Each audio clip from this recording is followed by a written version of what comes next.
Have you ever felt like you weren't good enough or maybe you didn't measure up? A recent study found that 7 out of 10 young women felt that way, which is a huge majority. And I'm pretty sure it's not just them, that those feelings can affect all of us, regardless of our age or our gender. If that is you, my guest today is here to bring us some hope. Berlange Persilis, welcome.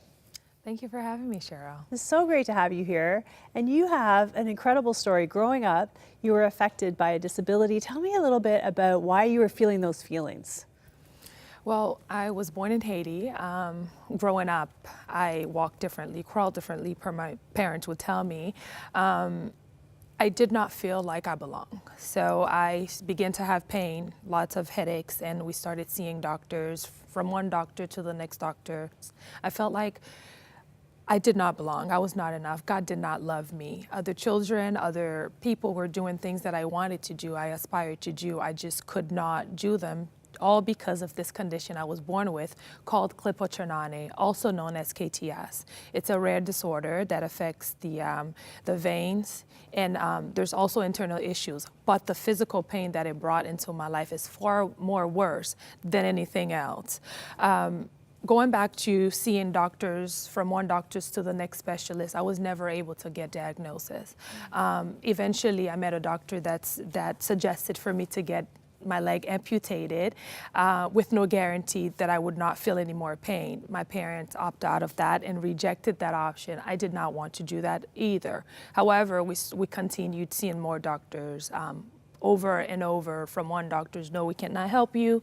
We are not sure what this condition is called. Eventually, I met another doctor that I believe could have told me. I had great hopes. Eventually, he said to me, well, you're having so many heart failures and heartaches, you are not going to make it past 19. You were 16 years old when you I was 16 that. years old, yes. My world came to crash and I was already feeling down. And imagine what's that like. I'm already feeling down and not good enough, but I had no sense of belonging in this world. And to hear that, I became more depressed and suicidal. Yeah, absolutely. And so did you attempt to take your own life? Yes, I went ahead and attempted to take my own life. However, my mother stopped me. And for the first time ever, she spoke love into my life, and I felt it. In a sense. I mean, before, my friends and my family would tell me that I'm beautiful, but I never saw it, I never felt it, I never understood what they were talking about. Since growing up, I always hid. I got teased, bullied in school. I just never felt like I belong in this world. So I decided, since I've felt like this and the doctor confirmed it, I'm going to go ahead. There's no point of waiting for these years to come. I should just take my life right away. And the doctors were wrong. You have obviously lived past 19, Yes. thankfully.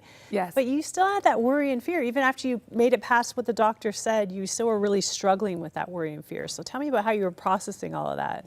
Absolutely. The pain too, like I said, is horrific, and there's time I don't even look outside of my room. I would stay in bed crying, God, what is going on with me? Was I really born to suffer and die? This cannot happen. Eventually, I met a person who suggested to visit Cuba, and there I got diagnosed. When I went and visited the female doctor, she looked at me and right away, she said, well, you have clipochernane. And I was excited. At the same time, I was still down and depressed because I knew there was no cure for that condition. I went on and started doing more research and questioning God. Why me? Just why me? I'm looking at these supermodels, other people that are doing great things in this world, and I'm not able to. You know, for my own, what could I say? For my own discomfort. I was uncomfortable. I did not feel like I could be that person. So I started questioning God, and I cursed God. Why me? You could have given that to my brothers. They're boys. They have to wear pants. I have to deal with this. This is a curse, and I do not want to live anymore. So I started questioning God, continued, and I would pray and pray, God, take this condition away, take it away. I had 2 surgeries. I forgot to tell you that part. And when I had to do those surgeries, I was excited. that my life was going to change for the better. I was going to get new legs. And from that time, I prayed, God, if you love me, this is the test right now. If you love me, after the surgery, make my leg what I considered before perfect. Make my legs perfect. And so I prayed, I fasted. God is going to give me this miracle. And after surgeries, my leg remained the same. If anything, I had far more pain and the blood clots began to appear. I was not happy with God. And I continued to question him. Why me? Take this away. So it's true, you don't love me. But I never realized within all these episodes that I've had and living through these experiences, I never realized God had a greater purpose over my life. And this condition that I thought would be the death of me is actually the very condition that is making my life a living testimony. I get to testify and use this for his glory. I am well alive and still going. Amazing. Okay, we want to continue with your story, so hang right there. When we come back, we're going to find out how, despite struggling with this painful disease, Berlange had her modeling dreams come true in a moment. We are back with Berlange Priscillis talking about how she's overcome a very painful disability. When we left off, you talked about how this has become a testimony. Talk to me about, you grew up with a strong faith. So how are you processing this with God? You were saying, heal my leg, but your leg wasn't getting healed. Right. So at one point of my life, I realized everything that I was praying for was not happening, and career was falling apart as being a model. I was doing great things, but mentally, I was feeling like I was not I was not fulfilling my purpose. So I finally said to God, I'm available, use me. Although I said it, I don't think I was really ready because I kept rejecting the calling. There's time that I would go to sleep, I would dream. This is exactly what you're supposed to do, and everything else that you've been going through will make sense.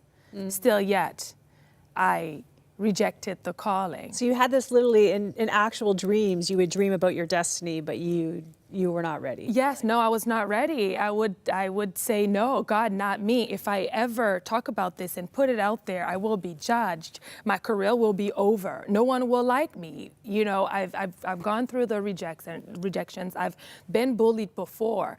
So now that I am an adult and open up about this, I will not be able to take on the stress and the rejections of the world. Yeah. There's time I would be driving and I would hear, Berlange, you need to listen.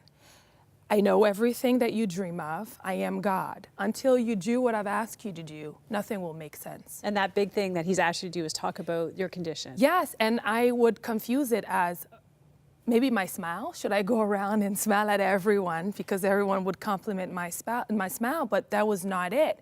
And once I figured perhaps it was my leg, I said, no way, God, no. But I still felt empty inside. And deep down in, I knew this was it. But I was not ready. I cried in the night times, in the midnight hours. I would pray over and over. And God was saying, listen to my command. Until you do this, you will continue to feel empty. You need to lose your flesh. Live for me. I am taking you places, but you need to be ready. I am ready for you. So finally, I could not take it any longer. I finally surrendered. I remembered watching a link from Nick Vavitch. I'm not sure if I said his name right. He's powerful. He's a powerhouse. From when I watched that video, I wept. I wept like a baby. Oh my God. I'm sorry. I'm ready. I'm available. Send me. I will go.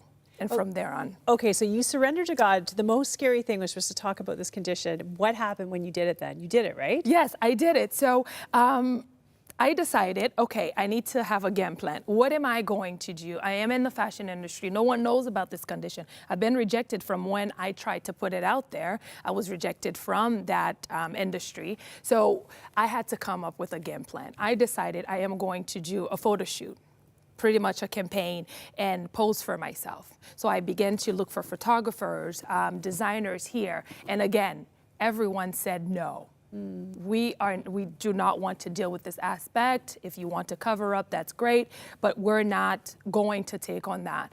So deep down in, I knew I had to do something. So that was just a stumble block on my way. I had to keep going. God was sending me, and I knew He would provide. So I reached out to a photographer, Joey Rosado in New York, and right away he responded to my email. Yes, I will do this. So I made my way to New York and did a photo shoot, and from there on, I called it Be Revealed, Best Foot Forward campaign. And from that time, I've been putting my best foot forward, and I never looked back. And you have a successful modeling career. It hasn't held you back.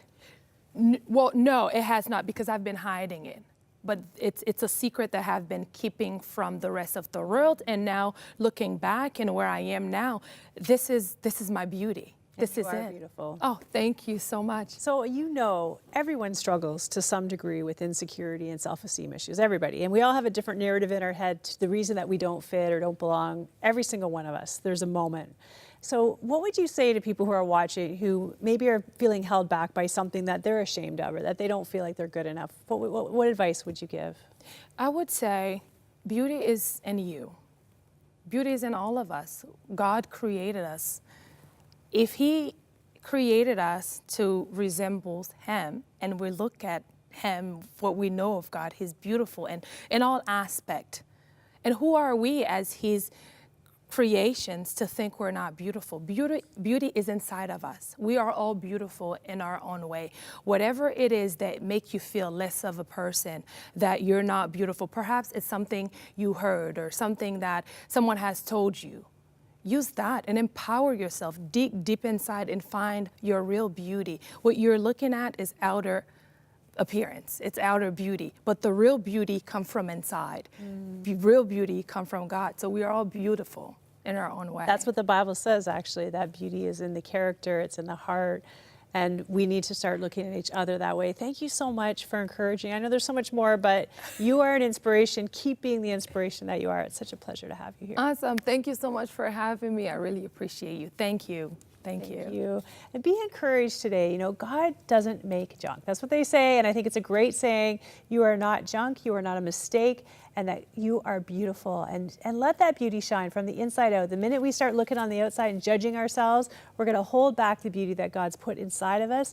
We have to find ways, like Berlange did, to let that beauty come out, and the world needs what you have to offer. If you need someone to pray with you just to kind of kill those demons in your head or those voices from your past, we would love to do that. That number is 1-866-273-4444. Give us a call. We would love to pray with you. We'll be right back.